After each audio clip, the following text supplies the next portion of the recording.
You're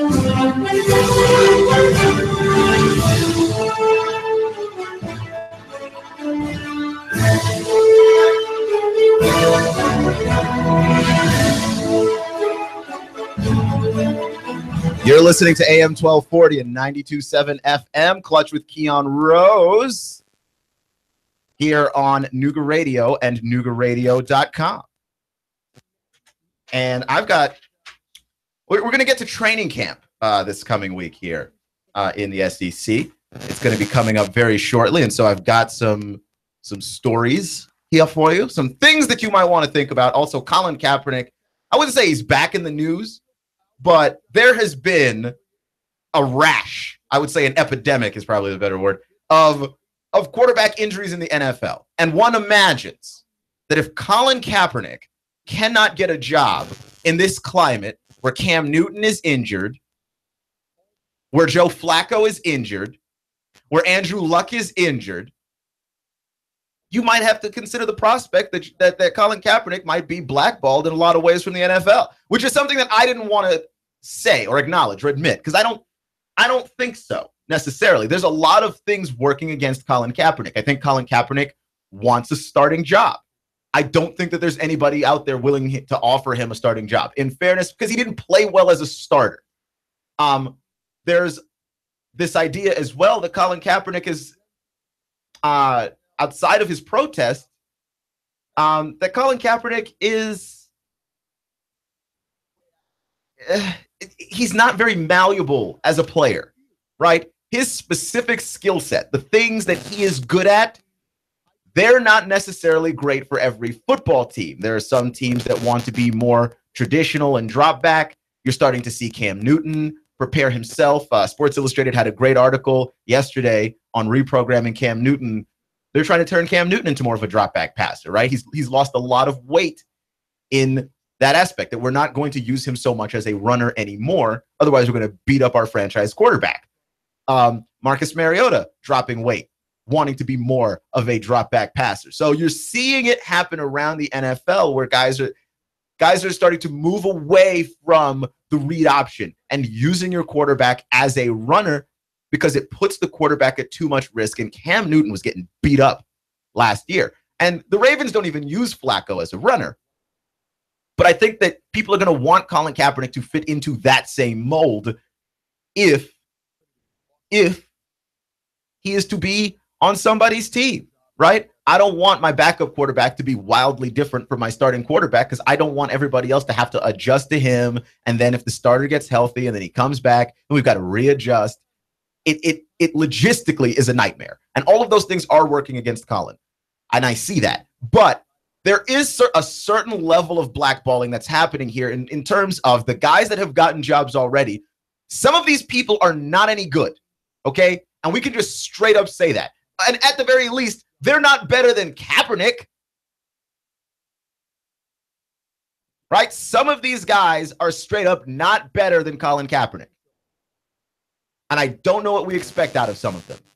And there are a lot of moves being made almost in an attempt to move around Colin Kaepernick. And so now John Harbaugh and the Baltimore Ravens taking a strong, hard look at Colin Kaepernick as possibly being a guy that they can rely on. Because again, a good football player is a good football player. If a guy can play quarterback in one scheme, he should be able to play quarterback in another scheme. And Colin Kaepernick has been in the NFL long enough that maybe he's still not great at going through his progressions. He's still not great at making reads, but he might be decent enough, right? And if you're the Ravens, your goal is to make the playoffs every year, because you make the playoffs every year. And you play in a very tough division of football, and you need a capable, competent quarterback to at least give you chances to win football games. That, and Colin Kaepernick already has the connection with the Harbaughs. Jim Harbaugh was his coach in San Francisco. John Harbaugh, his brother, is the coach of the Baltimore Ravens. So you've got that connection with Kaepernick as well. Look, I think if Kaepernick is not able to get some kind of a backup role in Baltimore, then there are two possibilities here. One possibility is that Colin Kaepernick is actually blackballed and people are trying to stay away from him. But the interest from the Ravens is definitely there. The other possibility is that Colin Kaepernick needs to check his ego at the door and just say, you know what? There isn't anybody out there that's going to give me a starting job right now. right? Even though you could look around the league and go, I'm better than some of those starters, there's no one willing to give me a starting job right now. The Bears won't give you a starting job, even though I think Kaepernick's better than Glennon. I do. But Bears aren't going to give you a starting job because they've already paid too much for Mike Glennon. The Rams aren't going to give you a starting job because the number 1 overall draft pick, Jared Goff, they're entrenched with him at quarterback. And they need to figure out if Jared Goff is going to be their guy moving on into the future. So they really can't mess around with Colin Kaepernick, right? This is not a season about winning for them. This is a season about figuring it all out. I don't know what the deal is with the Vikings, but I can't imagine that Colin Kaepernick's not at least a decent fit for the Minnesota Vikings, in large part because, really, Sam Bradford? Really? All right. Houston believes that they've got at least a decent guy in Tom Savage, and he'll be cheaper and less of a headache than Colin Kaepernick's baggage. So I get all of that stuff, right? And baggage plays a huge part in NFL circles, right? The idea that a person could show up with so much attention around them, even if they're not a bad person, right? That I suppose now that I'm talking about it, a third possibility for Colin Kaepernick could just be that people don't like the baggage of his protest, right? They don't have a problem with the protest. He's not being blackballed because of the protest, but because of the perceived baggage of the protest, that there's always going to be some kind of a media circus around you. And Colin Kaepernick could be 3 words away from having the press descend on your practice facility. You say one wrong word and Fox News and CBS are at your door. I mean, that is a possibility, and nobody wants all of that, right? And it's the same thing with Tim Tebow that I tell people this all the time because people believe that Tim Tebow is not in the NFL because Tim Tebow is a Christian. And I'm telling you that's not the case. Tim Tebow's not in the NFL because he wasn't a very good NFL quarterback in terms of the throwing motion, took too long to wind up. He wasn't very accurate. He wasn't good at making reads. All of the things that a quarterback needs to do, but he had a good work ethic. Tim Tebow is legitimately considered to be a good guy. I've never heard anybody say anything terrible about Tim Tebow. But that, and because Tim Tebow fans are so loud and noisy and boisterous, everywhere Tim Tebow went, there was a circus. And it wasn't Tebow's fault, right? It was his fanboys, but Tebow mania was a real thing, and people did not want to deal with Tebow mania. I don't want Tim Tebow to come in, be the backup quarterback of my organization, and still somehow manage to suck all the oxygen out of the room. I don't want it, right? Baggage is a big thing in NFL circles. If you are a person who has committed enough or strong enough of a crime, and it starts to build in volume, the baggage, right? Ray Rice got the boot from the NFL, not because he couldn't play anymore, but because of the perceived baggage. The baggage gets you every time. Just does. And you can't really do anything about it. So Colin Kaepernick, either it's the ego, or it's the baggage, or it's the fact that he might legitimately be blackballed. But he's got an opportunity with the Ravens, and I hope that if he is of the mindset that he ought to be a starter, that he just goes ahead and leaves that at the door. Like, sign a 1-year contract with them, and then in Joe Flacco's absence, play the best football that you can and try and get someone else's attention. I think that's your best bet right there if you're Kaepernick, right? I think that's your best bet. Clutch with Keon Rose on AM 1240 and 92.7 FM. So now I'm going to get into the topic of the day, which is the most important men in the SEC. I wanted to do the most important players, and I might still do that, but the most important men in the SEC, coaches, athletic directors, whomever, the most important men in the SEC are a surprising bunch of guys, right? And one of the most important men in the SEC has to be Jarrett Stidham, which is the nature of CBS Sports article. Jarrett Stidham, this Barrett Sally of CBSSports.com, who is he's wrote some incredible things. I would check him out. I would check out CBSSports.com. I think it's a very good website. I prefer it over the ESPN site. I think it's a little less cluttered, in my opinion. But Barrett Sally of CBSSports.com has Jarrett Stidham as the most important player in the SEC, which got me to thinking, who are the most important men in the SEC? Jarrett Stidham, of course, does have to be one, because the fate of Auburn football rests on his shoulders. The young man out of Texas, right, has found his way in Auburn, and This is do or die if you're Gus Malzahn. This is do or die right now. Figure it out. Figure it out. Do or die if you're Gus. Because Gus just barely escaped being fired. And last year, by the way, there was an idea that we were trying to figure out who's going to be fired, Gus Malzahn or Les Miles. And if Auburn loses to LSU last year, it's probably Gus who's gone and Les who still has a job. Probably. I mean, I can't guarantee it, but both guys were put in a do or die situation against each other last year. And we were one very, very close game and one very late call by the officials from having Les Miles still be the coach at LSU and Gus Malzahn be the guy out at Auburn. We were that close from having some kind of alternate reality. And Jarrett Stidham is here to save Gus Malzahn's job. Now, Gus Malzahn can play around all he wants to and talk about how this is an open job and Jarrett needs to win it and all of that nonsense. But I can tell you right now, Jarrett Stidham is easily the best quarterback on that roster. And Jarrett Stidham is capable of leading Auburn. Auburn, who has a lot of weapons all over the field. Auburn is a very, very well-stocked offense. And honestly, they've been kind of a well-stocked offense for a little while. They were in desperate need of a signal caller, and now they have one. And they're going to compete in the West.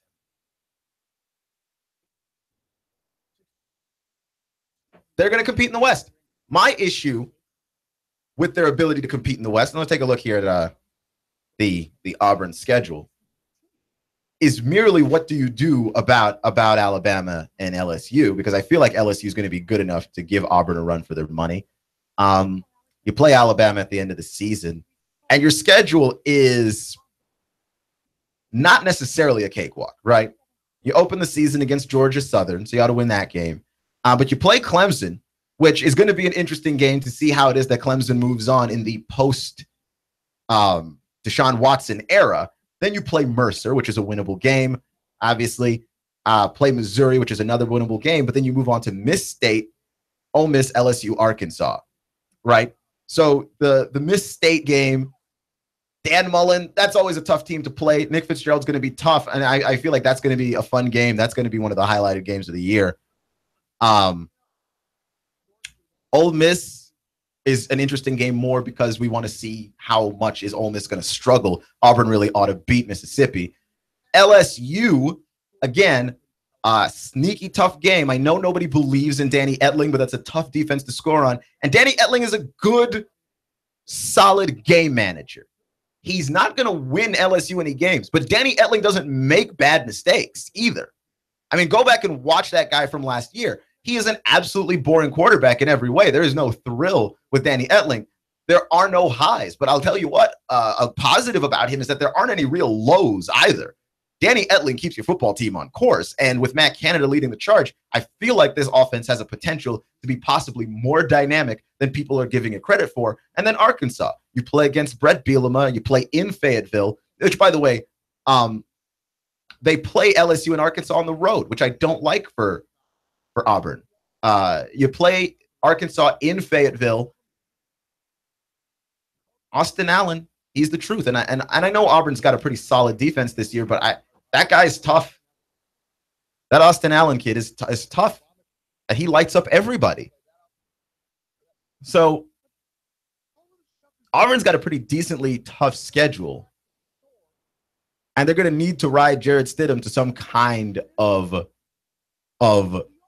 relevance, I think. That's the importance of Jarrett Stidham. So who else would be considered one of the most important men in the SEC?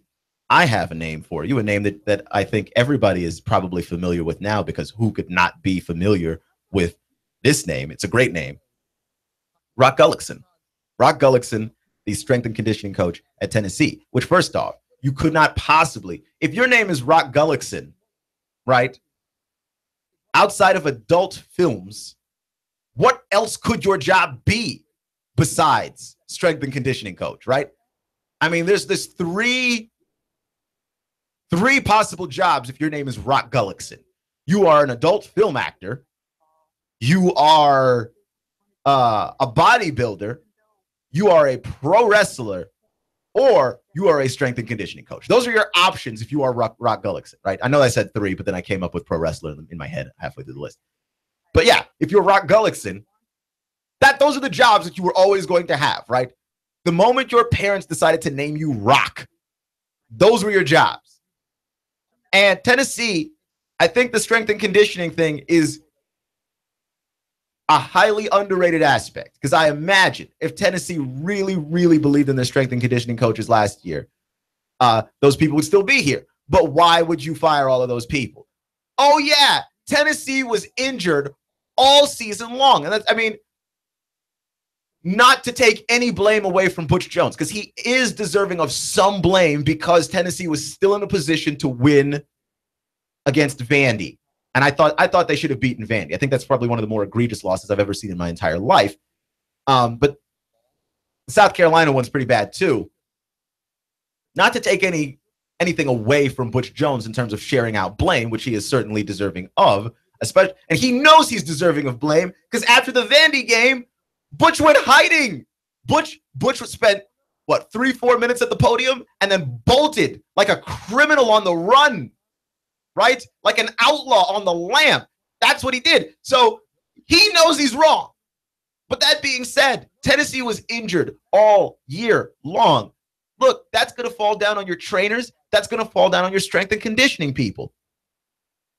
That's when you have that many injuries, you are either unlucky. You are either unlucky or you just got bad people. Right? Like Tennessee, if Tennessee is able to stay healthy this year, I like where Tennessee's at. Pull out the handy dandy schedule, the skid here. I like where Tennessee is at schedule wise, right? Because a lot of people have Tennessee winning around 6 or 7 games, which I think is fair. Vegas has them at 7.5.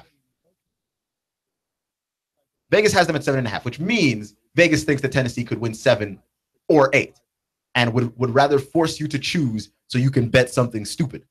But I'm gonna side on the side of 8 or 9. And I'll tell you why. Because I look at their schedule, I see Georgia Tech, which is a winnable game for them, Indiana State, which is easy, Florida, which Florida ought to win that one, but rivalry game could go either way, but it's in Gainesville, so I'll give Florida the edge there. UMass should beat UMass, honestly. Then they play Georgia, and I'll give Tennessee the edge against Georgia in Knoxville. I think I know we're expecting a lot of breakout things from Kirby Smart, and we're expecting a lot of breakout things from Jacob Eason, but I still think it's a lot to ask them to win a rivalry game on the road, big stage. And is that not? Yeah, that's Georgia's first SEC East game of the year, so that's their first really big rivalry game of the year. Yeah, I think that's a lot to ask of them. And Georgia's going to get beaten up a little bit here. They play Appalachian State, Notre Dame, Samford, Mississippi State. But yeah, now Tennessee plays Georgia, then they get the bye week.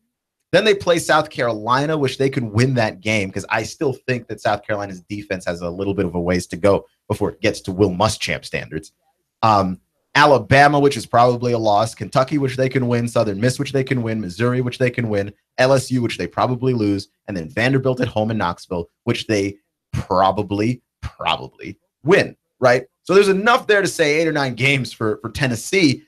And the only way that this season could really fall apart for Tennessee, given that their schedule seems to be weak enough, the only way this really falls apart for the Vols is this: if they cannot stay healthy. If they can't stay healthy, they win 6 games. Right? They win 6 games, and I'm not even sure how.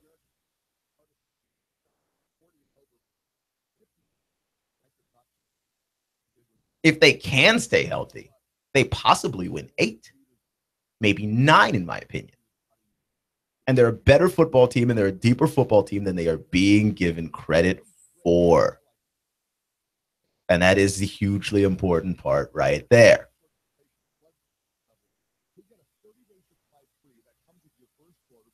They are deeper than they're being given credit for.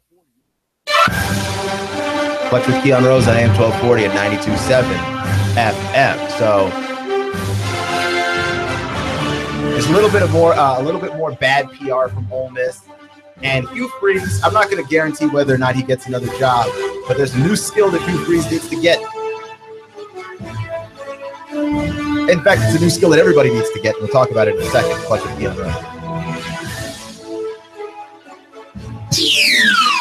The Tennessee Valley's news, talk, and sports leader. Nooga Radio, AM 1240 and 92.7 FM. 3, 2, 1. Chattanooga Radio, AM 1240 and 92.7 FM's news now. An SUV and its driver were riddled by bullets on Wilcox Boulevard Wednesday night at 10:20 p.m.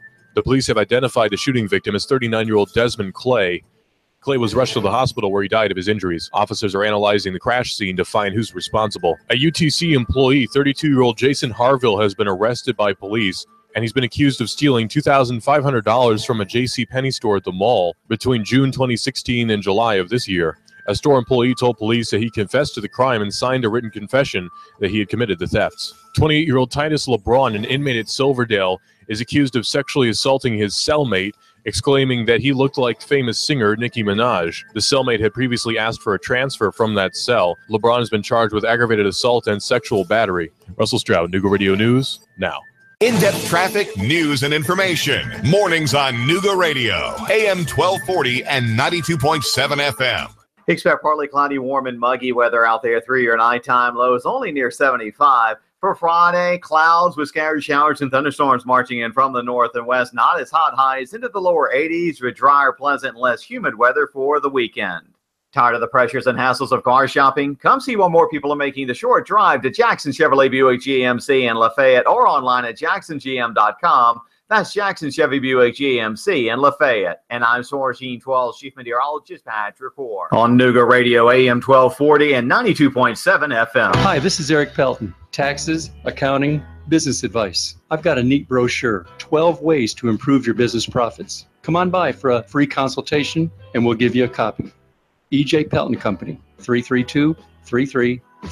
I have the best steak selection in town. Name of the business is Don's Meat Shop, and I'm Donnie Raines. Just ask for Donnie. I make over 20 different types of sausages. Most of them are great for grilling. We have the best selection, best quality. We have the hard-to-find items. Don's Meat Shop. Hi, I'm David Crockett, and I'm here with David Tulis, and we're having a little discussion over who's the number one Nooga centrist. If you want to keep up with free market ideas, then read Nooganomics.com. David Tulis, the blogger with the biggest pen. The Tennessee Valley's news, talk, and sports leader. Nooga Radio, AM 1240 and 92.7 FM.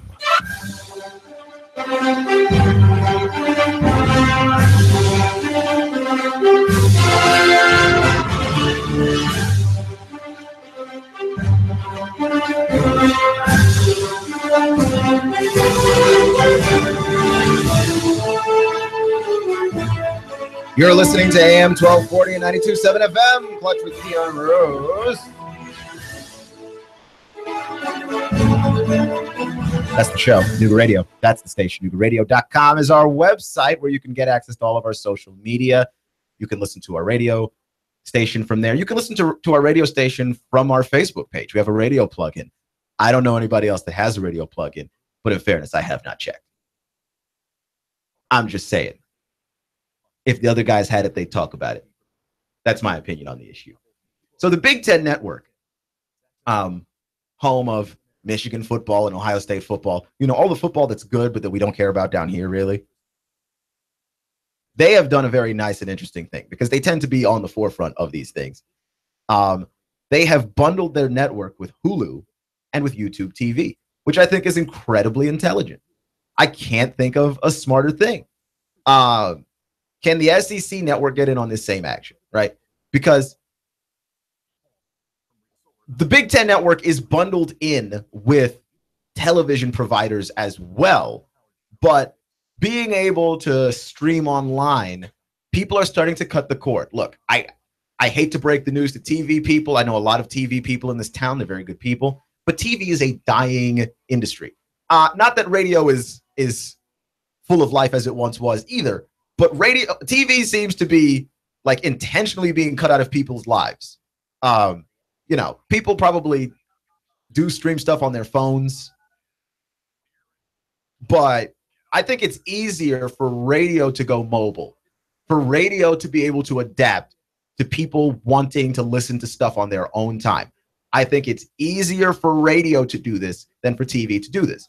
And one of the things that people are doing is that they're cutting the cord. They're watching all of their shows online. They're watching all of their shows on Hulu and YouTube TV and Netflix and Amazon Prime and all of these places. People can watch sports on Twitter, right? Like last year, Thursday Night Football was being streamed on Twitter. It's being streamed on Twitter. So sports are moving to mobile along with all the other stuff, right? Sports is still a big sell on TV. And quite frankly, it's one of the things that it's propping TV up is the fact that sports are something that you'd rather watch live. But in terms of the coverage of sports, you don't have to watch that live, right? If you check up on it every day, if you want to be aware, if you want to be in the know, look, you don't have to watch any of that stuff live. You can just watch it that same day or that same week, and you're pretty much on top of everything, right? Like the times you want to watch things live that are coverage based, outside of the OJ trial, when was the last time people wanted to sit down and watch something sports related live that wasn't a game?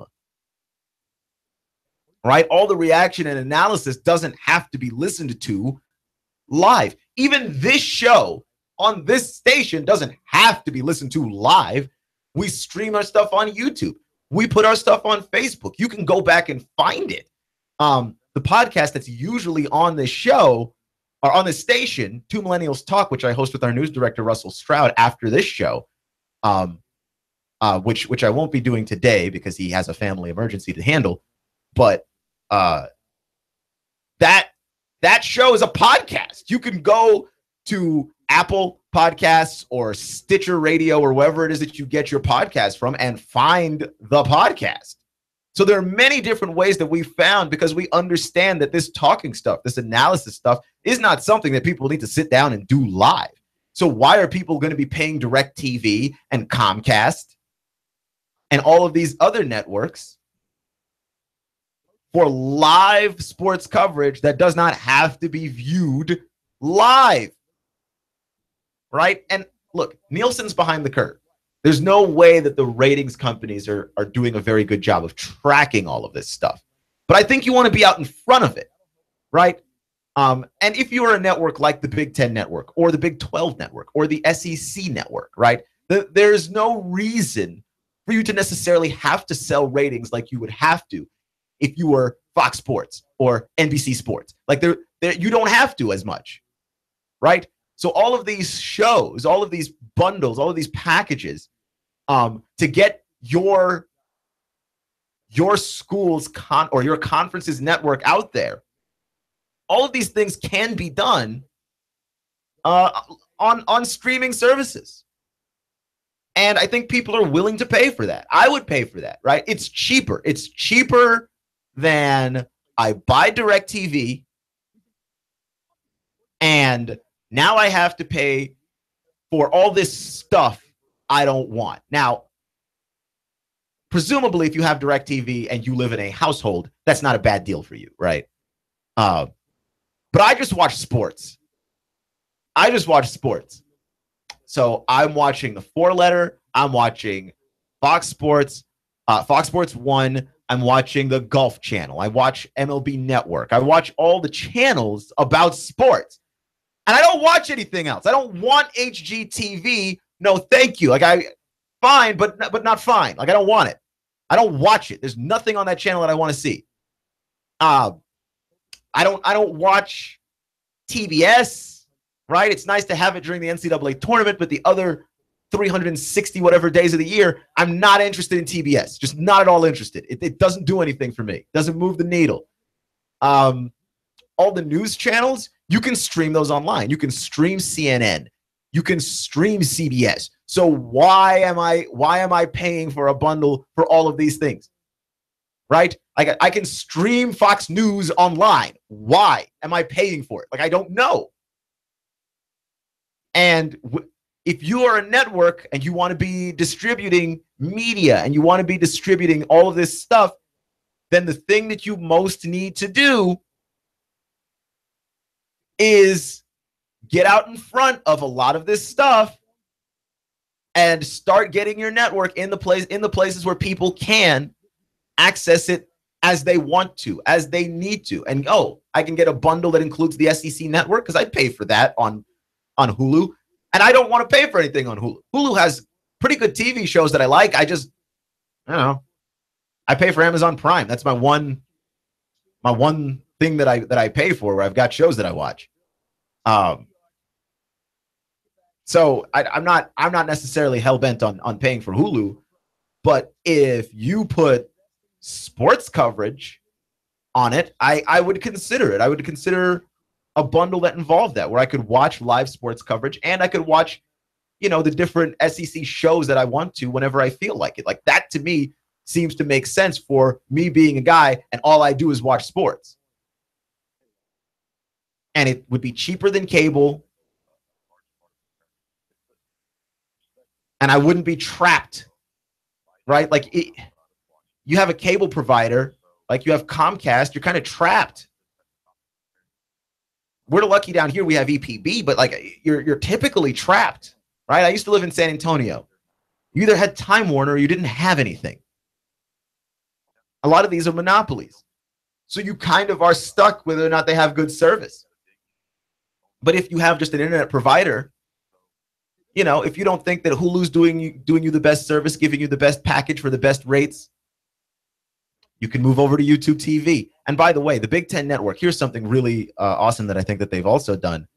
They are also on PlayStation View. So like if you own a PlayStation, you can stream all of their stuff on your PlayStation, which might not mean anything to you if you are in like your 40s. But if you're in your 30s, you probably know what I'm talking about. You probably have a PlayStation, right? Like the video game consoles, I think they're doing a very good job of not just being video game consoles. You can watch movies. They're Blu-ray players. They're not just video game consoles. They are places you can access the internet from them. You can watch YouTube on them. And so being able to watch your content from one device in your home, as opposed to I'm done playing games, so now I'm going to switch from the games to the TV. I'm going to switch from the TV to the no. You don't have to do all that. It's all in one device. All of this stuff is going online. And the Big Ten has done a very good job, I think, consistently of being out in front of everybody else. I would like to see the SEC network, who is paired at the moment with ESPN. At least I don't know how much access they have to their own rights at this point. And I'm not a lawyer, so I can't figure out how any of that stuff works. All I'm saying is this. It's very, very possible for you to get out from under that and try and see if you can't get your own setup where you are bundled in to a Amazon Prime or to even a Netflix. Like, what if Netflix started offering those kinds of packages, right? Because sports is the last thing propping up TV, and all of these TV market disruptors, Amazon and Netflix and Hulu, don't have any problem further disrupting the market, right? That's why all of these places like Twitter and Facebook are experimenting with live sports as well on their platforms, because people are going to online more and more. You're just gonna have to get with it. And I'd like to see the SEC network ahead of that rather than behind that, right? I'd like to be able to give props to the SEC network for being ahead of all of this stuff, the same that the Big Ten network gets all of these props for being ahead of all of this stuff. So Ole Miss, let's jump over to college football. Clutch with Keon Rose on AM 1240 and 92.7 FM. Jumping on over to college football because Ole Miss has a bad PR situation. They do. So Matt Luke had a quote the other day, said something along the lines of, "You can't put a price on family," which is just a generic coach thing that sounds very coachy. And so, of course, the Ole Miss Twitter account makes a nice little graphic about it. It's got Matt Luke hugging a player. I could not tell which player it was that he was hugging. And then with the big words of, "You can't put a price on family," which I'm going to tell you right now, someone should have known that was a bad idea. I understand how this could happen. I have tweeted many times putting my foot directly into my mouth. The issue there is that I represent me. So I get to apologize on behalf of me. When you are someone running a Twitter account for a college football program or professional team, you are accountable to a bunch of other people when you mess this stuff up. And yeah, they really messed this one up, because currently Ole Miss, as you are aware, is involved in two scandals. One scandal being the Hugh Freeze scandal, where Hugh Freeze was calling escorts, and the other scandal being the still pending NCAA investigation into that football program and the possible just blatant cheating that might have been going on at Ole Miss, right? So you've got a couple of these things. And both of these things involve the exchange of money. Both scandals involve the exchange of money. So possibly running out onto your Twitter account the quote that "you can't put a price on family" might be a little bit ill-timed, if not because, you're being investigated. If you're going to consider Ole Miss a family, you are being investigated for putting a price on players coming to play at your school. That is what you are being investigated for. Putting a price on family and then charging for it and then paying for it, right? Like that is very ill-timed. That's just somebody not thinking that all the way through. You've got to be double clear. And again, people seem to not really realize or think very highly of the impact that social media has on the perception of stuff, right? Because when someone is running a Twitter account, it's usually and I don't know if that's the case anymore, but it typically has been some intern is just running the social media account, and that is his job. You're young, social media, get out of here and you figure it out. That's typically how it is, right? Like there isn't a whole social media team. It's usually like one guy, but people don't perceive it that way. People usually look at you, look at your organization tweeting what it tweeted, and just say that your whole organization tweeted it. That's the point of public relations, is to understand that everything that our Facebook account talks about and everything that our Twitter account talks about is perceived as being the entire organization. That's the perception that's there. So you can't mess this stuff up. You have to be very careful about what it is that you choose to say here. And yet, Ole Miss wasn't all that careful about what they chose to say. And it looks bad. And then, of course, you've got the other scandal involving Hugh Freeze, where Hugh Freeze is paying prostitutes for what you pay prostitutes for. So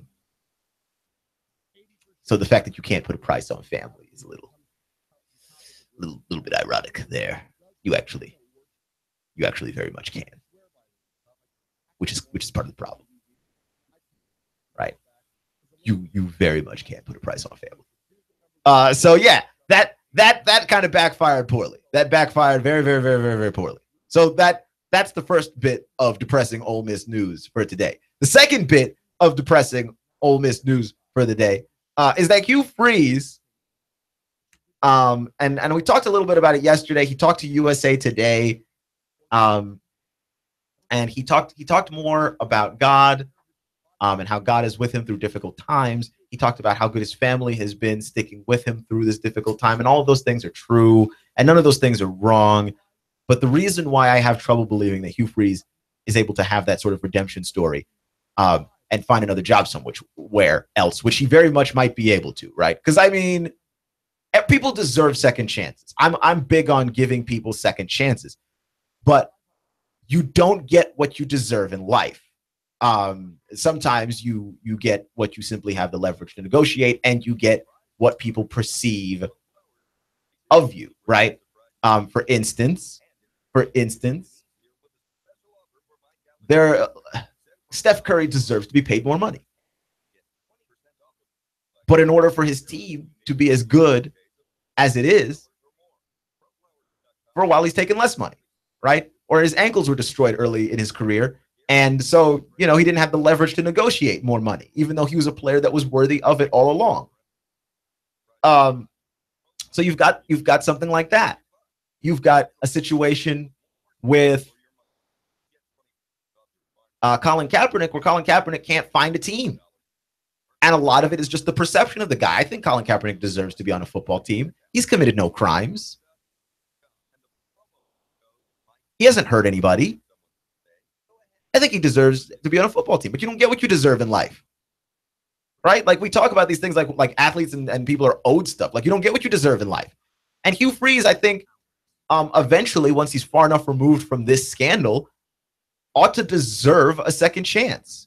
Just because he's a human being, and human beings deserve second chances. We all screw up, right? We all make terrible decisions or terrible series of decisions. I think Hugh Freeze one day ought to get a second chance. Will he? I don't know. But Hugh Freeze has displayed at least one thing in these comments that he is making, which is that he has he has an inability to apologize. He's not capable of apologizing to people because he owes a few people an apology.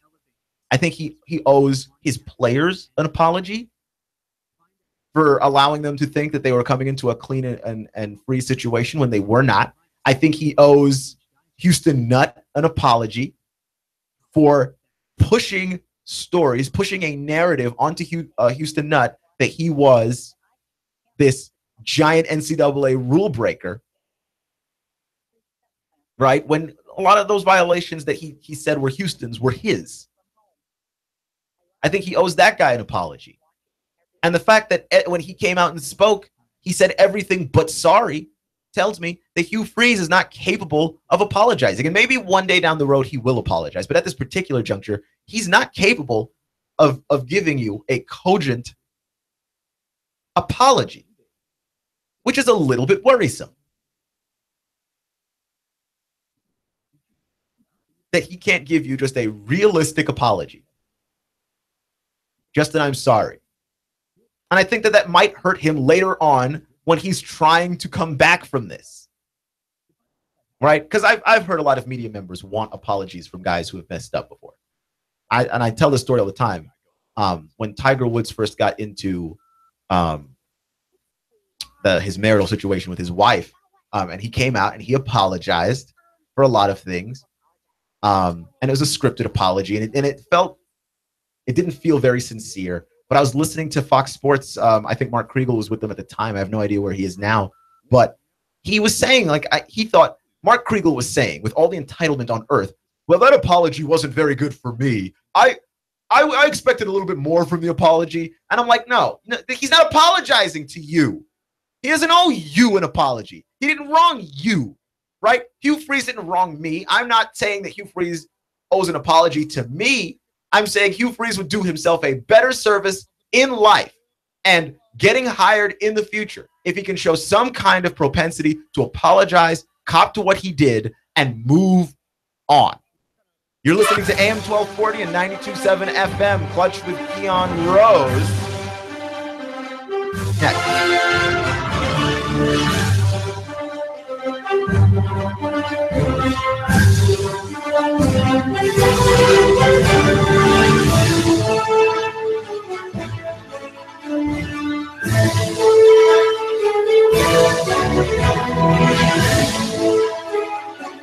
In-depth traffic, news, and information. Mornings on Nooga Radio, AM 1240 and 92.7 FM.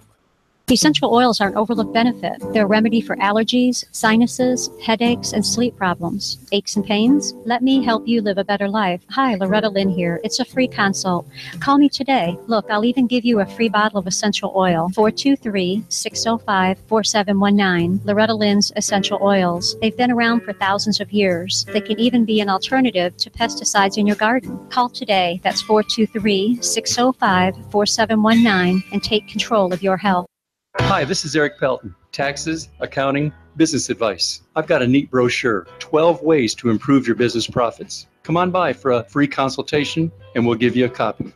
E.J. Pelton Company, 332-3339. Essential oils are an overlooked benefit. They're a remedy for allergies, sinuses, headaches, and sleep problems. Aches and pains? Let me help you live a better life. Hi, Loretta Lynn here. It's a free consult. Call me today. Look, I'll even give you a free bottle of essential oil. 423-605-4719. Loretta Lynn's Essential Oils. They've been around for thousands of years. They can even be an alternative to pesticides in your garden. Call today. That's 423-605-4719 and take control of your health. This is Thomas DeMoss with Keller Williams Realty. I am a realtor in Chattanooga. We list and sell homes, work with buyers, work with home sellers. I have been involved in real estate for over 10 years. My background is as a real estate investor. That is what I bring to the table, is that real estate investor mindset. My job is to help you sell your house for the most money, employing the best marketing strategy and walking you through what can be a rather stressful process. So we are encouraging people who are on the fence or even thought about selling their house to give us a call. There's no obligation. We're just here to kind of have a conversation, let people know what the process is like, what the market is like, what values they can expect to receive. We work with buyers as well. I also have a buyer's agent that works exclusively with my buyers because we want to give our clients as much attention as we can. My cell phone number is 423-364-0028. Our website is northriverpropertygroup.com. That's northriverpropertygroup.com. We'd love for you guys to call. And now to our reporter in the field.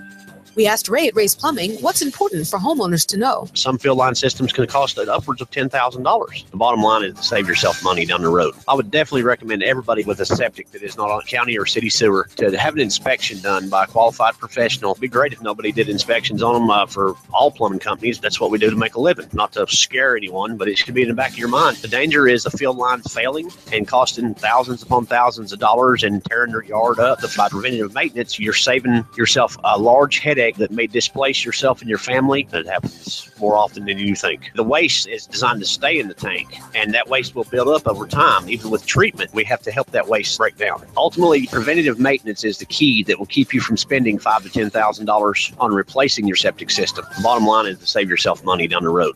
Call Ray at Ray's Plumbing, 421-6341, 421-6341. My name is Trevor Atchley. I'm an attorney here with the law firm McCoon, Williams, Atchley, and Stanley. We have a show on Nooga Radio called Legal Bites, where we discuss legal topics of interest to our listeners: estate planning, business formation, and business transactions. Legal Bites, 11 a.m. on Wednesday. Essential oils are an overlooked benefit. They're a remedy for allergies, sinuses, headaches, and sleep problems. Aches and pains? Let me help you live a better life. Hi, Loretta Lynn here. It's a free consult. Call me today. Look, I'll even give you a free bottle of essential oil. 423-605-4719. Loretta Lynn's Essential Oils. They've been around for thousands of years. They can even be an alternative to pesticides in your garden. Call today. That's 423-605-4719 and take control of your health. Hi, this is Nadia behind the green door. You've had ice cream and you've had shaved ice, but have you had snow cream? It is amazing. It's light, airy, fruity snowflakes melting on your tongue. You need to come and see us. Highway 58, green door next to Hardee's. Does your business have enough clients? Are you confused about how to stand out in today's saturated social media market? Do you feel lost trying to navigate the maze of marketing channels which are necessary in today's marketplace? Are you fed up with spending your time and money on employees who don't perform and marketing strategies that don't produce? Then you need Cindy's Choice. Cindy will solve your marketing problems with their innovative shared marketing management concept that will allow your business to have the benefits of a full-time employee that is actually out building relationships in the community on behalf of your brand. Cindy's low monthly rate includes advertising, employee management, public relations, and creative marketing strategies that produce. Cindy can bring this all to you at a rate lower than most advertising campaigns and for much less than the cost of hiring a marketing employee. Cindy's Choice is your trusted source, and Cindy will manage it all for you. Hi, I'm Cindy. I focus on the prospects so you can focus on the projects. Call me at 423-661-4445. That's 423-661-4445. So you can become Cindy's Choice.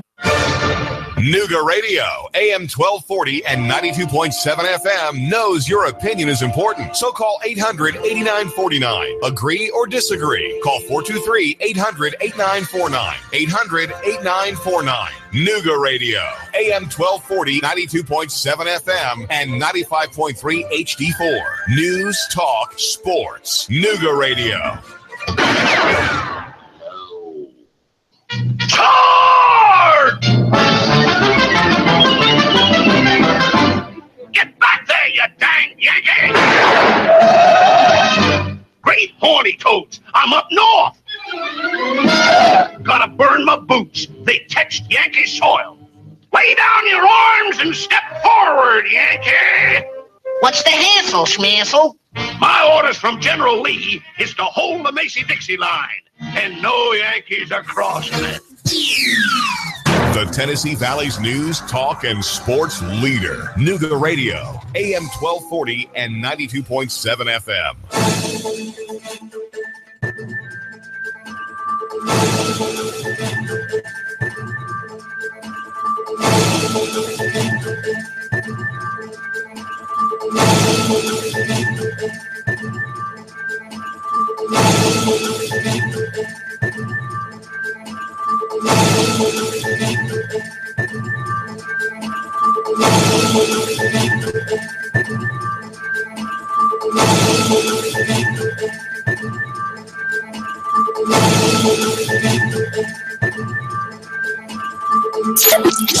WBLZ HD4 Ottawa, W224AZ Chattanooga, WSDT Sunny Daisy Chattanooga.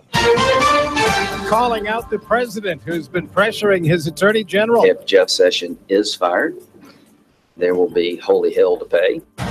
Healthcare vote in the Senate. We all know this is likely to be a very long night. This is the CBS World News Roundup Late Edition. I'm Dave Barrett. There have been tough words and tweets from the president aimed at Jeff Sessions, who says he will serve as attorney general for as long as Donald Trump wants him. It's kind of hurtful, but the president of the United States is a strong leader. That's what he told Fox. Some pushback on the president today. Here's White House correspondent Stephen Portnoy. South Carolina Senator Lindsey Graham says if the president fires Jeff Sessions, there will be, quote, holy hell to pay. And if he should go after special counsel Robert Mueller, could be the beginning of the end of the Trump presidency. Graham's GOP colleague Ben Sasse of Nebraska had this to say from the Senate floor. Mr. President, you're a public servant in a system of limited government with a duty to uphold and to defend and to teach to our kids the Constitution system of checks and balances. The White House had no direct response to the criticism. What if special counsel Robert Mueller, who's looking into Russian election interference, is told he is no longer needed? University of Virginia political scholar Larry Sabato Skypes. There will be a reaction at least as severe as Richard Nixon experienced after his Saturday night massacre, if not more severe. In October of 1973, when Special Prosecutor Archibald Cox was fired by Richard Nixon, that led to the resignation of Attorney General Elliot Richardson and Deputy Attorney General William Ruckelshaus, and says CBS's senior legal analyst Andrew Cohen. Don't forget, Congress has gone down this road before after Watergate, creating an independent counsel position that gave us, among other things, Kenneth Starr and his Lewinsky investigation. What Graham is saying here is that the Senate at least is willing to step in and protect Robert Mueller, or at least his investigation, if the president makes a move to fire the special counsel. Some encouragement from Mitch McConnell as the Senate tonight pushes deeper into health care replacement. Let's not allow this opportunity to slip by. Several GOP senators say they're worried that the so-called skinny bill designed to get something into a conference committee may be voted on as is in the House. Arizona's John McCain. Right now, as I mentioned earlier, I am voting no, unless I see that there is a path to a conference. South Carolina Senator Lindsey Graham says the skinny bill as a replacement for Obamacare would be a disaster. That's about as accurate as when President Obama told you, if you like your doctor, you can keep your doctor. Bill Rakoff, CBS News, Washington. Just a short time ago in the Senate, The yeas are 98, the nays are 2. The bill is passed. this bill calls for more sanctions against Russia, North Korea, and Iran. It'll now go to the president. Wall Street, the Dow closed at another record high, 21,796, after a gain of 85. NASDAQ lost 40. Now this. Hi, I'm Jay Farner, CEO of Quicken Loans. Every day people ask me, Jay, did I miss out? Have the rates gone up? The answer is no. Rates are still low, and it's a perfect time to refinance your home, especially if your mortgage rate is higher than 4.25%. If you'd like to lower your interest rate and save thousands of dollars in interest without starting over on a new 30-year loan, a Quicken Loans Yorgage is what you're looking for. With our exclusive Yorgage, you can choose a term that works best for you, anywhere from 8 to 30 years. The rate today on an 8-year Yorgage is 3.25%. APR 3.75%. For 7 years in a row now, J.D. Power has ranked Quicken Loans highest in the nation for customer satisfaction for primary mortgage origination. And for the 3rd year in a row, they've also ranked us highest in the nation for mortgage servicing. Call us today at 800-QUICKEN or go to quickenloans.com. That's 800-QUICKEN. For J.D. Power award information, visit jdpower.com. Call for cost information and conditions. Equal housing lender. Licensed in all 50 states. NMLSConsumerAccess.org, number 3030. In the aftermath of the accident that CBS's Adriana Diaz says left one person dead and 7 others hurt on the Fireball ride at the Ohio State Fair. Investigators say they don't know what went wrong. That's what they're trying to figure out. But they are working with and speaking to the owner and operators of this ride. It's a Dutch company that's actually ordered all Fireball rides, and there are dozens around the world, to be closed until further notice. It's been 3.5 weeks since that major test of a missile by North Korea. Army Chief of Staff General Mark Milley says it was a big deal. North Korea has advanced significantly and quicker than many had expected. Their intercontinental ballistic missile capability that could possibly strike the United States. Overseas, clashes in Jerusalem. Muslim worshippers and Israeli police confronted one another. 2 officers among the dozens who were wounded at the Al-Aqsa Mosque, where the faithful had boycotted. In-depth traffic, news, and information. Mornings on Nooga Radio, AM 1240. Chattanooga Radio, AM 1240 and 92.7 FM's news now. An SUV and its driver were riddled by bullets on Wilcox Boulevard Wednesday night at 10:20 p.m. The police have identified the shooting victim as 39-year-old Desmond Clay. Clay was rushed to the hospital where he died of his injuries. Officers are analyzing the crash scene to find who's responsible. A UTC employee, 32-year-old Jason Harville, has been arrested by police, and he's been accused of stealing $2,500 from a JCPenney store at the mall between June 2016 and July of this year. A store employee told police that he confessed to the crime and signed a written confession that he had committed the thefts. 28-year-old Titus LeBron, an inmate at Silverdale, is accused of sexually assaulting his cellmate, exclaiming that he looked like famous singer Nicki Minaj. The cellmate had previously asked for a transfer from that cell. LeBron has been charged with aggravated assault and sexual battery. Russell Stroud, Nooga Radio News, now. In-depth traffic.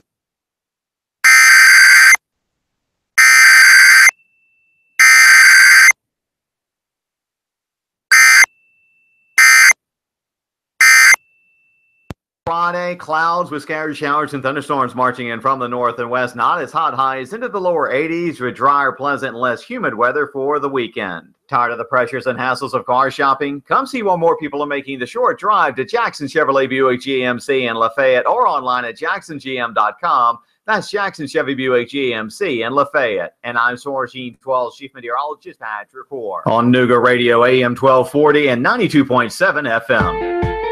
Now, me being a radio guy, I'm really not good with vehicles. Never changed my own oil, can barely change a tire, and sometimes when I hear a clanking, I just turn the radio up louder. Not a real good idea. So I need to be able to trust someone when they look at my vehicle. Well, I found the guys, locally owned and operated here in Chattanooga. It's Precision Tune Auto Care. They're your neighbors. There's 3 locations in Chattanooga. And since they're Nooga Radio's official oil change center, they're going to extend the great deal they give to us to you. Just $20 for a standard oil change. Can you imagine that? $20 for a standard oil change. You're in and out in no time. $20 for a standard oil change at Precision Tune Auto Care. And they treat all of their customers like family. With show and tell, they'll show you what's wrong, point out the problems, and tell you exactly what it will take to get fixed. They really do have pride in what they do at Precision Tune Auto Care. Precision Tune Auto Care with 3 locations: 2125 Gun Barrel Road, Chattanooga, 4221 Hickson Pike, and Highway 58 next to Dunkin' Donuts. Call 602-5955. That's 602-5955. Precision Tune Auto Care.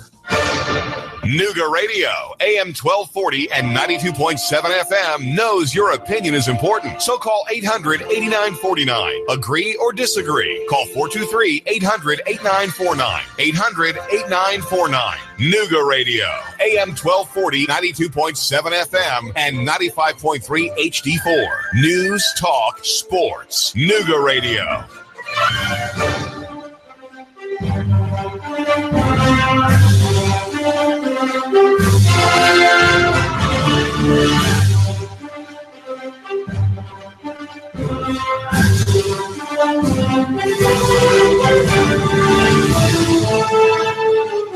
Hello, Chattanooga. You're listening to Hour 2 of Clutch with Keon Rose here on AM 1240 and 92.7 FM. Our station is Nooga Radio. Our website is noogaradio.com, where you can listen to all of our programming and get access to our social media, which you're going to want to do because we are your leaders in the greater Tennessee Valley area. Just telling you, just giving you the word. So today I wanted to talk about the most important men in the SEC.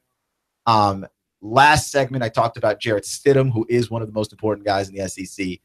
I also talked about Rock Gullickson, who if he is able to help Tennessee stay healthy, Tennessee could have a better season than many people are expecting, right? Because the consensus seems to be around 6, 7, or 8 wins for Tennessee. It's kind of hard to tell. 7 is the optimistic view of a lot of Tennessee fans. It's the optimistic view, which tells me that Tennessee fans are starting to feel a little bit in this Butch Jones era, a little disheartened, a little beaten down. And I understand the feeling. I root for sports teams that put me through the ringer as well. So I get it. I get it. You feel a little pummeled. But if you're able to stay healthy, I think Tennessee has a better season than what many Vols fans think, at least the pessimistic ones. And I think that Tennessee can be on the right track to possibly winning the East. It's as much as I want to say it's definitely Georgia, and I do pick Georgia to win the East. And as much as Florida is also ahead of Tennessee, it's still a 3-team race, and it's still fairly wide open. Now, I'm interested in seeing what it is that Tennessee is going to get out of Quentin Dormady moving forward. But this is where we are with these teams right now, with these schools. We are in a good place. And I don't think that anybody ought to sleep on Tennessee. Now, I failed to mention Nick Saban. Someone pointed out to me during the break that I did fail to mention Nick Saban during the important men of the SEC. But, and those of you who listen to the show know this. I talk about Nick Saban enough, right? When I talk about Nick Saban, it comes free of any lists. It comes free of anything attached to it. And I think the reason should be obvious. Nick Saban's really good at coaching football, okay? He's the best coach in the SEC. He might be the best coach in college football. He might be one of the best coaches. He's definitely one of the best coaches in college football history. You could argue Nick Saban #1, okay? So I have no interest in adding Nick Saban to a list like this because it ought to be obvious. And that's the thing that I do on this show is I try to avoid the obvious. I don't want to talk about the obvious stuff. I know you're not dumb. You get it. If you want to find the obvious stuff, you can find it on your own. You can think about it on your own. I'm not going to stand here and insult your intelligence by saying, who are the most important men of the SEC? Well, it's got to be Nick Saban. I'm not going to sit here and talk about Saban more than I have to talk about Saban, okay? My name is not Paul Feinbaum. This is not a Saban show. My name is not Colin Cowherd. This is not a LeBron show. I mention those guys, and when I do, I try to mention them in the context of relevancy. For instance, Nick Saban's opinions and thought processes on defeat versus the processes of a Butch Jones on defeat, and possibly an explanation as to why one guy is more successful than the other guy. That to me is an important distinction to make. But if I'm making a list of important people in the SEC, I'm not going to have Saban on the list, not because he's not important, but because it's obvious that he is important. And so I'm not going to waste your time talking about it, right? Like, I feel like that's fair. That seems fair. I also think that if Jarrett Stidham gets to be an important man in the SEC, I also feel like Malik Zaire gets to be an important man in the SEC as well, in large part because Malik is really, really talented. And that Florida is another one of those schools that, honestly, there were so many schools in the SEC last year, felt like a quarterback away. Florida was one of them. I felt Auburn felt like a quarterback away. Florida, the entire time that Jim McElwain has felt like a quarterback away. The entire time that Jim McElwain's been there, it's just felt like, oh, wait, we were one solid quarterback away. And every time it feels like you found the guy disappears, gets injured, goes away, or doesn't live up to the expectations. But briefly, anytime you see Jim McElwain with any sliver of having a guy, he does well. He does well. And there are plenty of schools in the SEC that are a whole team away, but have a quarterback, and the quarterback is lifting the team up beyond where they ought to be. And I feel like, Missouri might be one of these schools where the quarterback is kind of carrying you further than what you ought to be at, right? Texas A&M, I think A&M is a quarterback away, which is unfortunate for Kevin Sumlin because he doesn't have a season to find a new guy, right? It's Kellen Mond or bust, and I'm not a fan of Mond. Not a fan of Mond at all. So I feel like if you're going to add Jarrett Stidham to the list of important guys in the SEC this upcoming season, there is no way you can not have Malik Zaire. Right? Now, I think it helps that Florida has as insurance Felipe Franks, right? Like the guy who was going to be the starter before we were like, oh, Malik Zaire might be on his way down there. Right? That's hugely important. I think that Malik Zaire gets to be on the list. I think that you could say probably any of these quarterbacks gets to be on this list. An important guy in the SEC also. Matt Luke. And I understand that he just got there and that there really isn't any pressure and that he's probably not going to keep the job. Right? I think this entire season is going to be Ole Miss doing its due diligence, trying to see if they can find a next good fit for them, because there are some criteria that they need to meet if they're going to replace Hugh Freeze with a guy. They need to find a guy who is pretty brilliant, pretty sharp, and can coach, but also someone who's not necessarily a climber, somebody who's not going to use Mississippi as a stepping stone to somewhere else, right?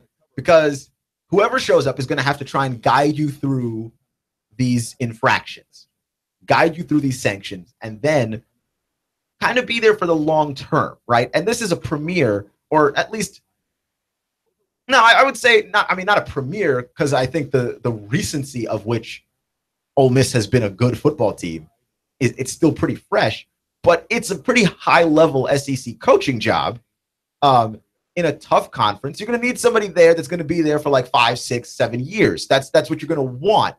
You can't have a guy that comes in and flies the coop, which is why, people talking about Lane Kiffin coming back to the SEC and being the head coach of Mississippi. Kiffin would love that. Oh, I promise you Kiffin would love that, because nothing would make Lane Kiffin happier than leaving Florida Atlantic, right? I don't care what he says about that video that he made. That was not on purpose. That man was struggling to be enthused about Florida Atlantic Owls football, okay? He was. I struggle to be enthused about Florida Atlantic Owls football, and I love football, right? And I don't even have to coach. Like, it's not my job to watch it. I just can't watch the Owls, because why would I do that? Right? Nothing would thrill Lane Kiffin more than to be running in the opposite direction of that school that he currently coaches at. But the question is, how long until Lane Kiffin desires, because I think Lane Kiffin is a pretty brilliant offensive guy, how long until Lane Kiffin desires to be somewhere else that's not Oxford, Mississippi? I can't imagine it's going to take that long. This is a guy that likes to go out to clubs and try and pick up women the old-fashioned way, right? Lane Kiffin doesn't call the escort services. Lane Kiffin just goes out to bars and talks to women that are way too young. That's the old-fashioned way, right? That are of age but too young for him. So there's that. How much of that is going to play in Oxford, Mississippi with Lane Kiffin, right? Lane Kiffin was at Tennessee, right? And the Tennessee job is better than the Ole Miss job. And Lane Kiffin was not satisfied in Knoxville, Tennessee. If Lane Kiffin feels like he can run away from Tennessee, Lane Kiffin ain't staying in Ole Miss, right? Knoxville's a better city, a more interesting city, an overall better place. That job is more prestigious, and Lane Kiffin tried to get to a more prestigious job than that. And Lane Kiffin is trying to climb because he wants to be at a big-time prestigious program. And I don't know that he'll ever make that climb ever again, because I don't know. The other issue is, can you trust Lane Kiffin to be a grown-up? Can you trust Lane Kiffin to be an adult? I don't think so. So Matt Luke to me is very important here at Ole Miss, because I think how Ole Miss performs this season is going to impact the desirability of that job. Right? Like, Matt Luke is setting up Ole Miss for the future, whether he wants to or not, or whether he's aware of it or not. If Mississippi looks like a football program that you can win at and win with, that job becomes even more desirable. It's already a job where, you show up, if the sanctions come down on you, you've got no pressure, and you get paid $4.5 to $5 million a year for a no pressure job, right? Like, the minimum floor of that job is $3 million. So you can presumably coach 2 to 3 years of no pressure football for around $4 million a year. Like, you're going to attract somebody to that. The question is, can you get somebody to come to that and somebody to stay? And that's where the desirability of the job gets to be important. And if Matt Luke can prove, hey, look, I can step in and win here, what about you?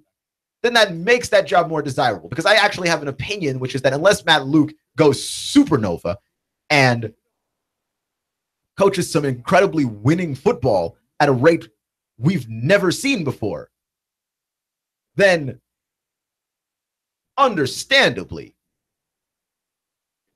he ain't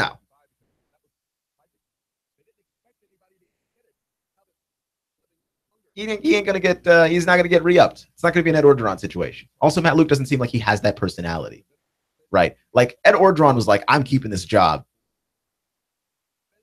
by sheer force of will if I have to."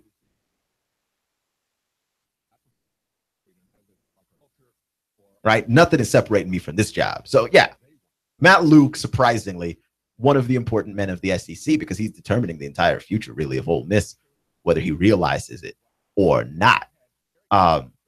Another important person in the SEC is, and it's mostly going to be coaches and quarterbacks if I think about this list properly, but another important person in the SEC has got to be Kirby Smart, because we need to know, and we need to know now. Kirby Smart, is he big time? Right? And Kirby Smart pretty much is the only thing between Jim McElwain and another SEC East title. Because if it's not Georgia, it's Florida. If it's not Florida, it's Georgia, with Tennessee really being the dark horse in that situation. Tennessee would be the school that you would not expect to win it, even though I have every reason to believe that they should be capable of winning it. But as per the usual deal with Butch Jones is going to try and damper expectations. He's going to try and play everything down, because the man does not like pressure. He can't take it. He can't handle it. He doesn't want it. So there's that. But Kirby Smart is the only thing standing between Jim McElwain and another SEC East title, because that Florida team is really good. And I know that there are a lot of Florida fans that feel like, are we sure if Jim McElwain's the guy? I can say, as a person living in Tennessee, you have first world problems there. Like, you guys winning the East. Our guy is not winning the East that he could win, and then telling us, well, no, we're the champions of life. I mean, that's huge to me. And now we're trying to figure out, like, in this dynamic, because it's a 3-horse race in the East, as it seems like it always is. Where does Kirby Smart play into all of this? Because I feel like we didn't necessarily factor him in last year as strongly, because I feel like people were ready to give Kirby Smart a pass. When you're a first-time head coach, I think that's even fair to want to go ahead and just say, all right, let's let this guy get a chance to set up. His system's going to be different than Mark Richt, who was before him. Everything's going to be a little bit different. Let's go ahead and see if we can't give him a chance, give him an opportunity to set everything up the way he wants to first, and then we're going to drop the hammer on him. And I feel like we're already kind of at hammer phase just because the Georgia team is so talented already, and I think it is a little bit difficult for people to believe that, like, Mark Richt was winning at Georgia 10 games or so a year. That wasn't enough. And here comes Kirby Smart. Like, at some point, you better get back to at least those 10 games. At least. I don't think people in Georgia are going to settle for 8. In fact, I know the people in Georgia aren't going to settle for 8. And I talked to a few Georgia fans around the area, and they are very tentative about this, right? Like, they don't want to love Kirby Smart just yet, right? They don't want to fall in love just yet. They want to be sure that this guy is the guy. And Kirby Smart, his importance level in the SEC is incredibly high as a result of that. Because he kind of controls the fate of Jim McElwain and Butch Jones, right? Like, McElwain and Jones have a little bit more tenure behind them, so their fan bases are closer to coming to a decision on them, right? Like, it's easier for a Tennessee fan to have a decision on Butch, and it's easier for a Florida fan to have a decision on Jim than it is for a Georgia fan to have a decision on Kirby. So Kirby's the one that's playing with a little bit more immunity. And if he's able to win the East, more pressure mounts on Butch Jones. I know a lot of the national media think that Butch Jones is on the hot seat and is going to be fired, but no, he's not. And more pressure is going to mount on Jim. Even though Jim keeps winning the East, everyone knows it's a weak East. And until the dynamic play really shows up for Florida, he's always going to be on a little bit of a hot seat. But, I mean, dude's a good coach. But the pressure is going to mount on him, and it's going to mount on Butch as a result of whatever it is that Georgia and Kirby Smart do this season. Right? So you're kind of inextricably linked with the Jacob Eason if you're Kirby Smart there too, because, like, that guy just needs to play well. Clutch with Keon Rose on AM 1240 and 92.7 FM. So I was talking a little bit about it earlier, and I want to revisit it. Colin Kaepernick and the Baltimore Ravens have been talking. John Harbaugh says that they have been talking, quote, all summer long. So the interest in Colin Kaepernick has been there. And that could probably be, too, why Colin Kaepernick hasn't pushed too hard for a job where he could be the third-string guy. He doesn't want to be the third-string guy. He wants to be a guy that's competing for a starting job or possibly, like, playing a big role on the team. Well, Joe Flacco has a back injury, could be out 6 to 8 weeks, which means, you know, through training camp and then possibly the start of the season if the Ravens decide to bring him back slowly. If Colin Kaepernick signs a 1-year deal with the Baltimore Ravens, allowing himself to be a backup, in his opportunities to play, and he'll have a few opportunities to play, he might demonstrate what he has left. He might demonstrate the ability to play from the pocket more so than being a runner and being a scrambler. He might demonstrate a lot of things, and maybe that job is a little bit more appetizing to Colin than any of these other jobs. And that might be the reason why he is not signed somewhere. Because I don't want to be the media member that's jumping way too hastily and way too hard on, well, this is a sham. This here is a problem with the NFL. You can't blackball somebody for protesting. And I don't think he's blackballed. I really don't. It's a possibility. I will acknowledge that it is a possibility that, yes, all of the owners are so patriotic that a guy protesting during the national anthem is enough to keep him away from your football team, even though the NFL is a league where we sign wife beaters Fine. I can acknowledge that. Right? Because the Cowboys signed Greg Hardy, knowing exactly who and what Greg Hardy was.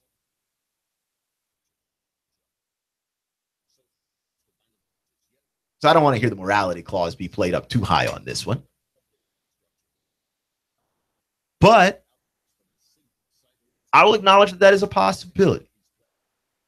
But I think the greater possibility is that Colin Kaepernick is the one that's being picky about the jobs. And I think it's weird that we're not looking at that angle, right? Because like you can't be hired someplace you don't want to work, right? That would be weird. Like if I wanted to be on television and I said, boy, none of these local Chattanooga TV stations,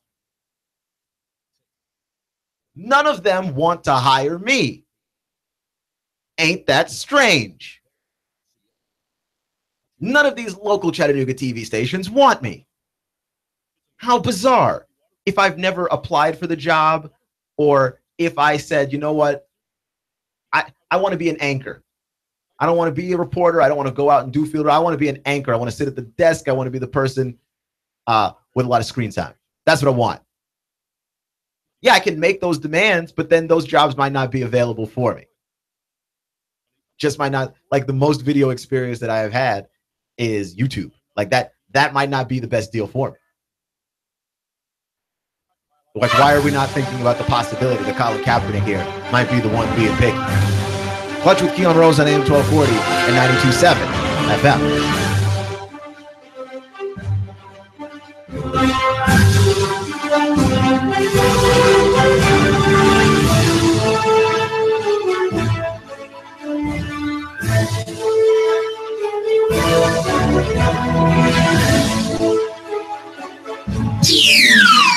The Tennessee Valley's news, talk, and sports leader. Nooga Radio, AM 1240 and 92.7 FM. 3, 2, 1. Chattanooga Radio, AM 1240 and 92.7 FM's news now. An SUV and its driver were riddled by bullets on Wilcox Boulevard Wednesday night at 10:20 p.m. The police have identified the shooting victim as 39-year-old Desmond Clay. Clay was rushed to the hospital where he died of his injuries. Officers are analyzing the crash scene to find who's responsible. A UTC employee, 32-year-old Jason Harville, has been arrested by police, and he's been accused of stealing $2,500 from a JCPenney store at the mall between June 2016 and July of this year.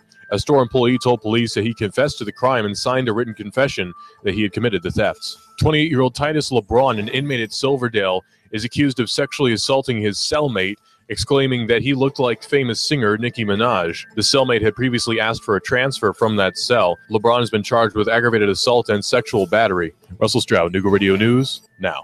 In-depth traffic, news, and information. Mornings on Nooga Radio, AM 1240 and 92.7 FM. Expect partly cloudy, warm, and muggy weather out there through your nighttime. Lows only near 75. For Friday, clouds with scattered showers and thunderstorms marching in from the north and west. Not as hot, highs into the lower 80s with drier, pleasant, and less humid weather for the weekend. Tired of the pressures and hassles of car shopping? Come see what more people are making the short drive to Jackson Chevrolet Buick GMC in Lafayette, or online at jacksongm.com. That's Jackson Chevy Buick GMC in Lafayette. And I'm Sourcine 12 Chief Meteorologist Patrick Poor on Nooga Radio AM 1240 and 92.7 FM. Hi, this is Eric Pelton. Taxes, accounting, business advice. I've got a neat brochure, 12 ways to improve your business profits. Come on by for a free consultation and we'll give you a copy. E.J. Pelton Company, 332-3339. I have the best steak selection in town. Name of the business is Don's Meat Shop, and I'm Donnie Raines. Just ask for Donnie. I make over 20 different types of sausages. Most of them are great for grilling. We have the best selection, best quality. We have the hard-to-find items. Don's Meat Shop. Hi, I'm David Crockett, and I'm here with David Tulis, and we're having a little discussion over who's the number one Nooga centrist. If you want to keep up with free market ideas, then read Nooganomics.com. David Tulis, the blogger with the biggest pen. The Tennessee Valley's news, talk, and sports leader. Nooga Radio, AM 1240 and 92.7 FM.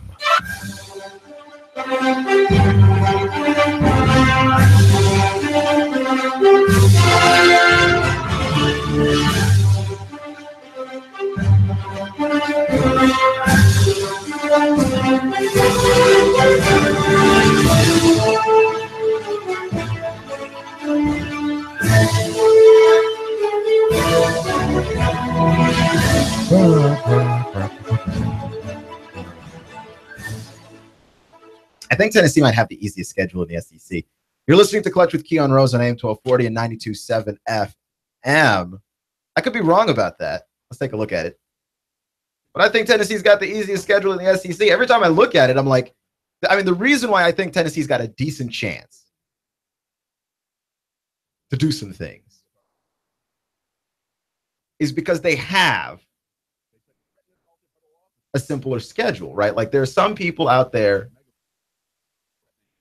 playing incredibly tough schedules. And by the way, the amount of times that I've seen schools taking on Mercer this year, the Mercer Bears, Alabama's taking on Mercer. It's their second to last game of the season before the Iron Bowl. And then Auburn also plays Mercer third week of the season, September 16th. So Mercer's going to just be in Alabama catching is what it seems like. But yeah, I look at Alabama's schedule. Alabama's schedule doesn't look overly hard, but it's also Alabama. So even if it was fairly difficult, I can't imagine that they'd be worried about what's going on in front of them. But Tennessee has an easier schedule, in my opinion, than LSU. They have all of the West teams, really, right? Like they have an easier schedule than Miss State and LSU and A&M and all those schools. And then of the East schools, I find Georgia's schedule to be more difficult. Let's take a look. Where's Florida? I find Florida's schedule to be a little bit more difficult. And Tennessee's schedule to be easier. Right? I mean, Kentucky doesn't have a very hard schedule. I just think that Tennessee's better than Kentucky.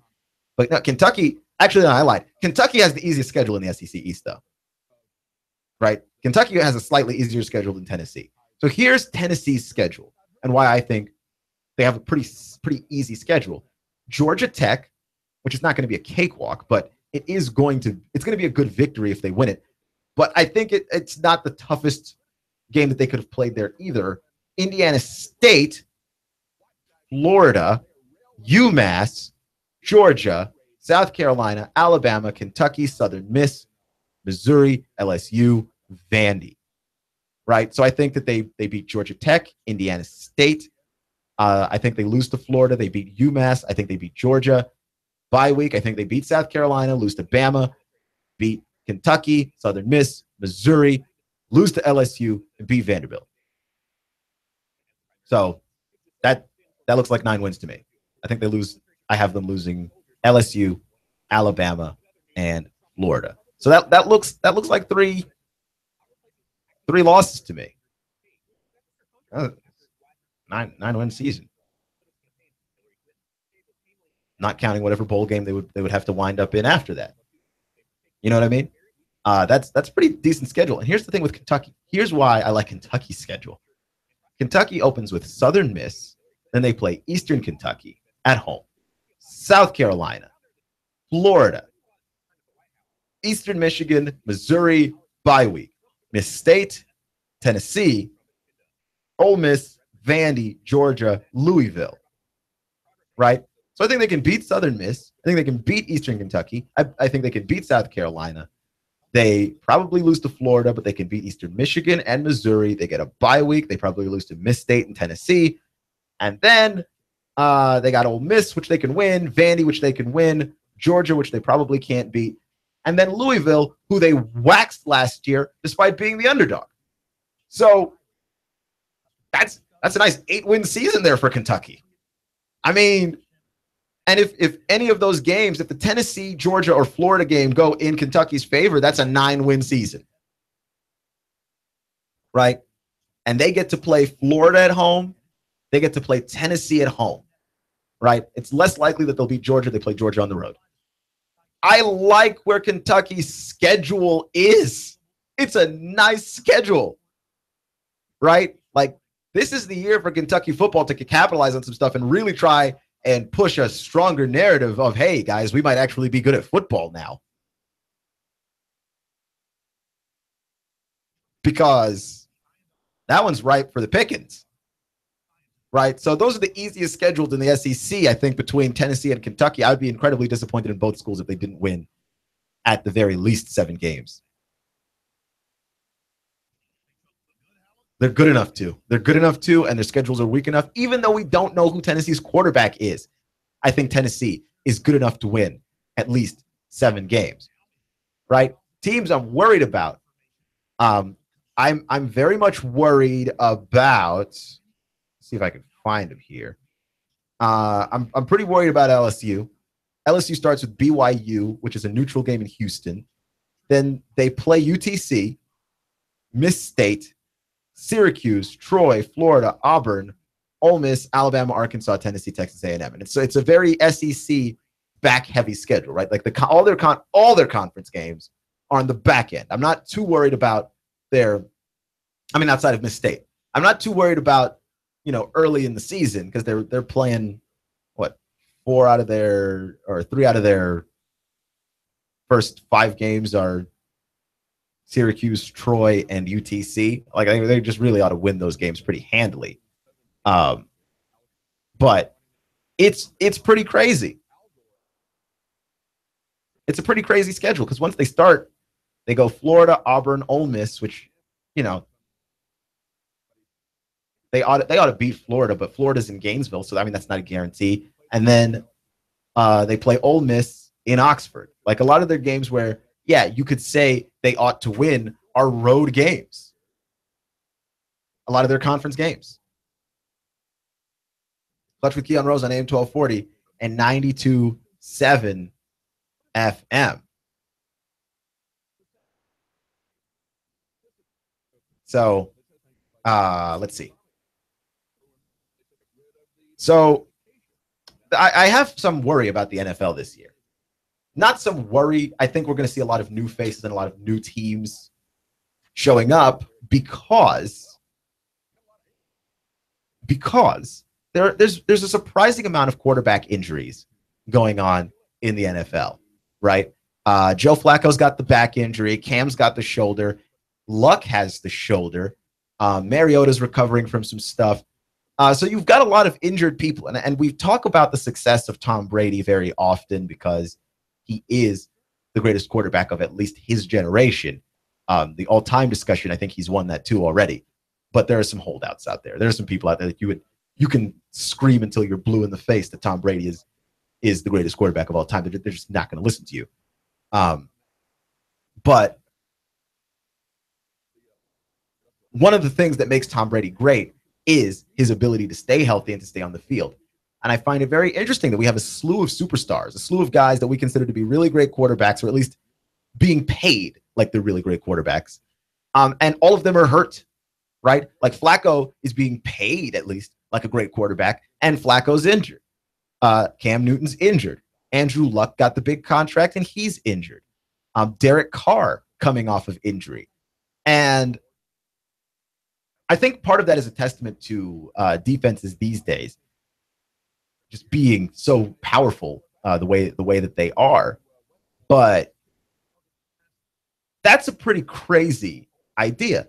And it's going to affect the way that the NFL looks. And I don't know if we're going to have another sort of outlier Super Bowl run from somebody somewhere, right? For instance, the Saints are still bad. I don't care what anybody says. The Saints are terrible. And if Cam Newton's injured long enough into the season that he's not right, he's not playing at the level that he was, he's not throwing the ball at the deep ball at the same level that he was previously doing it. If those things are not happening for Carolina, could the door possibly open up for a team like a Tampa Bay, right? To maybe get that wild card spot, because I don't think anything's moving Atlanta. Atlanta's still going to be a very, very good, very, very dangerous football team this upcoming season. But is there anything that's going to be stopping Tampa Bay from being that sort of next team in the division with the amount of weapons that they've added, that they've given to Jameis, the development of Jameis Winston?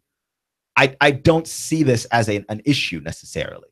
Not that I don't see it as an issue. I see it as an issue, but it's one of those things where it's like, I don't know what to feel about the NFL anymore in terms of who is actually good at this game, who is not actually good at this game. Right? It's always hard to tell. And this obscures it, right? The injuries obscure the waters even further. Especially when you consider that all of these guys are in very different divisions of football. That's 3 divisions already that you could see very much impacted by an injury here and an injury there and an injury there. So I don't know. And the way that teams are choosing to handle injuries, you've got everything from Cam Newton, who started throwing the football around, but he was throwing it in the locker room, right? Like, I mean, he hasn't thrown to a moving receiver. He hasn't thrown the football seriously in a very long time. Right? Andrew Luck, the Colts are being so laissez-faire about his shoulder that it's scary. Don't ruin a guy that could very well be the Peyton Manning of his generation. Don't ruin that guy because you're being too casual with his injuries. I mean, this is crazy. It's absolutely crazy. I've never seen anything like it. I've never seen a team that casual about a guy's injury. Like, I've never seen it in my entire life.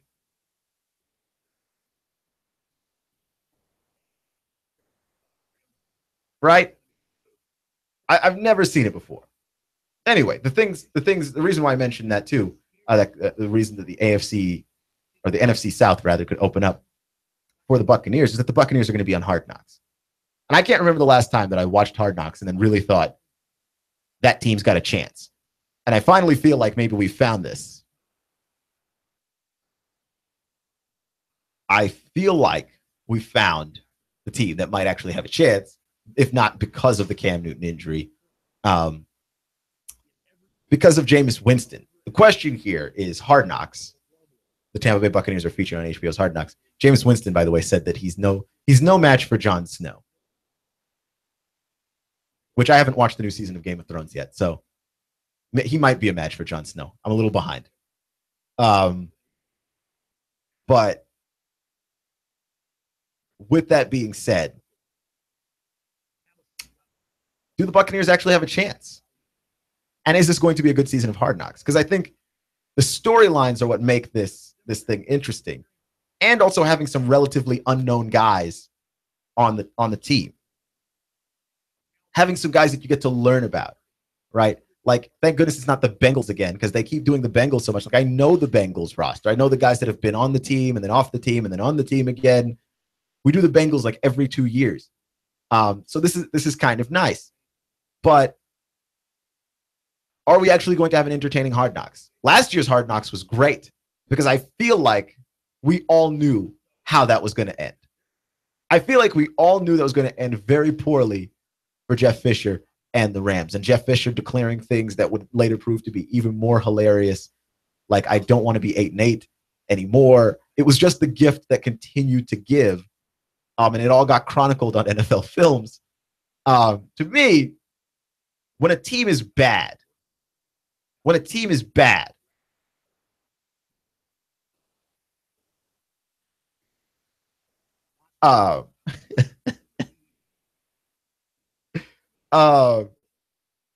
then that actually makes for a better Hard Knocks, in my opinion.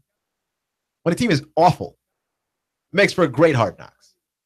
Because everyone is in the building is now deluding themselves that, like, yeah, we have a chance. And they have to try and spin it like there's any kind of hope of victory at all. And there just simply isn't, right? Like, we all know what the score is on this one. There just is no chance. Clutch with Keon Rose on AM 1240 and 92.7 FM. So I saved the NBA news for the very, very end because I know, right, like, nobody wants to talk about NBA all week. But the NBA, which has become, and I think has surpassed even football, as the greatest soap opera on TV, continues. The Kyrie thing is still not dead because there's been a report let me see if I can find the reporter's name, Jason Lloyd. Per Jason Lloyd, that the Cleveland Cavaliers can now not even get Kyrie Irving on the phone. They can't call him, right? Which I think that's very immature, right? A lot of people were saying that Kyrie wants to move on from LeBron and go somewhere else and do his own thing. That's not an immature thought. That's just called growing up. That's called I need to go on my own. I need to try and figure out my life for myself. But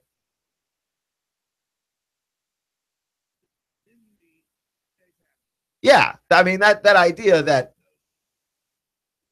Kyrie is off on his own and he's Kyrie is now not able to be reached by the Cavs. Like that, to me, that's very immature, especially since you demanded a trade. Like you need to be in communication with the people trying to trade you. And I don't know if this is an ultimatum thing, but even if it's an ultimatum thing, then you need to at least issue the ultimatum before you go silent. I mean, your employer, the Cavs are still your employer. They have not traded you yet. They kind of need to know where you are.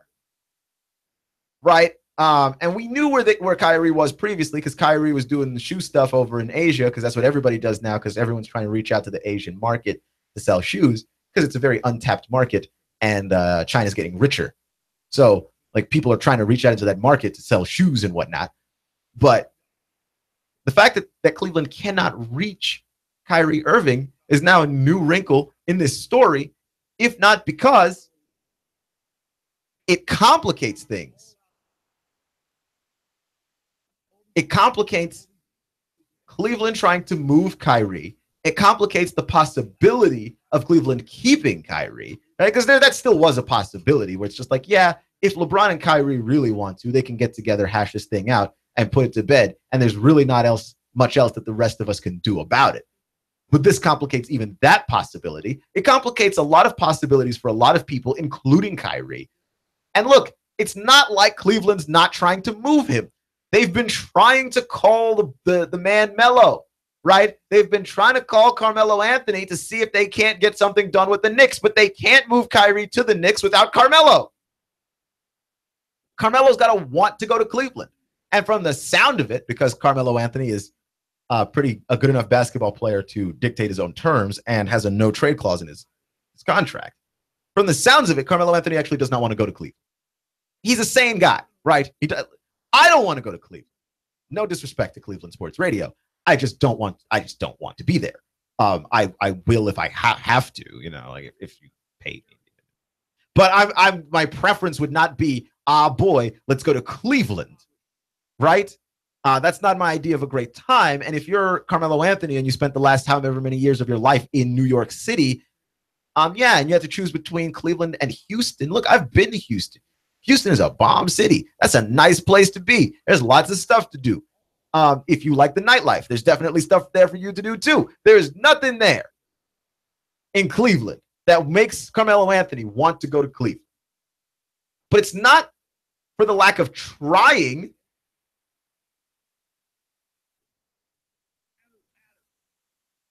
Right? Like it's not for the lack of Cleveland trying to move Kyrie, right? Like if you try to move him to one of his preferred destinations, how's he going to get there, right? Miami's not giving anything up for Kyrie. Stakes are a little too high there. San Antonio probably doesn't want to, and like Kyrie's not a great fit. And Greg Popovich and R.C. Buford are really good front office guys. Like, I just don't see them making the mistake of bringing in a Kyrie Irving who doesn't fit. I think that, like, for instance, like there was a report that the Spurs were looking at bringing in Derrick Rose before, but Derrick Rose gets to be a better fit because he's a risk of only $2 million. Like, if you bring in Derrick Rose and he turns out to not be a good fit and doesn't listen to you and doesn't want to play inside of our system, that's fine. We can bury him on the bench. It doesn't cost us anything to have him on the team. Where you have Kyrie, it costs you a little bit more. And the last time the Spurs invested into a guy that wasn't necessarily a great fit, they got saddled with LaMarcus Aldridge, who they cannot move. They're not trying to mess with anybody right now. They're just trying to wait a year, rope-a-dope, and get Aldridge's contract off the books. So it's not like Cleveland hasn't tried to move Kyrie. And it doesn't make any sense for him to not be responding to any of their phone calls because it makes it more complicated for them to move him. Like, for instance, hey, Kyrie, do you have another list of teams that you would like to go to? All the teams you would like to go to seem to be preoccupied with something. Just trying to help you out there, buddy. Clutch with Keon Rose on AM 1240 and 92.7 FM. Thank you for listening today. Remember, folks, it's not how you start, it's how you finish. Stay clutch, and I'll see you all in 24 hours.